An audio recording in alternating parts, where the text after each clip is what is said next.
أعوذ بالله من الشيطان الرجيم. بسم الله الرحمن الرحيم. ويسألونك عن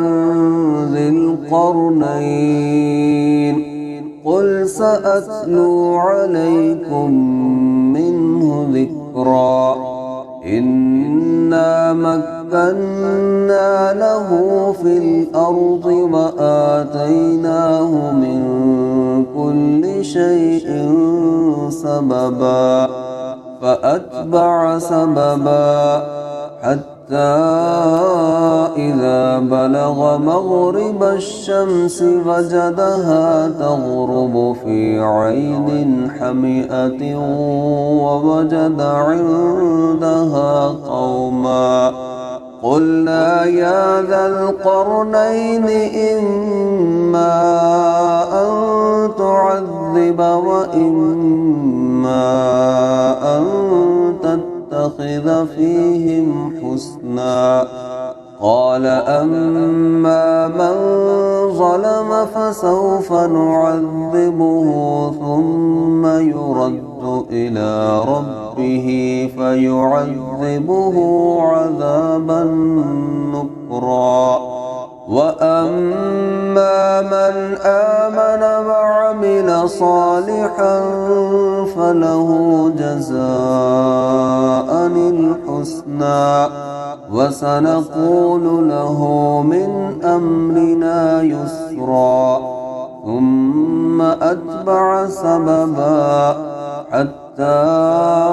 إذا بلغ مطلع الشمس وجدها تطلع على قوم لم نجعل لهم من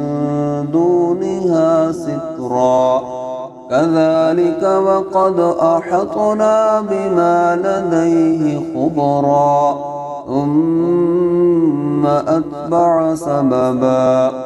حتى إذا بلغ بين السدين وجد من دونهما قوما لا يكادون يفقهون قولا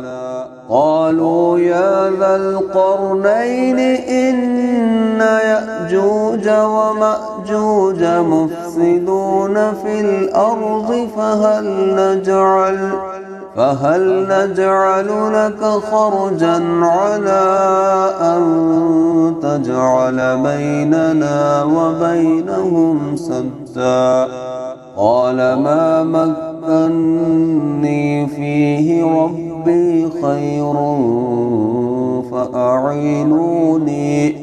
فأعينوني بقوة أجعل بينكم وبينهم ردما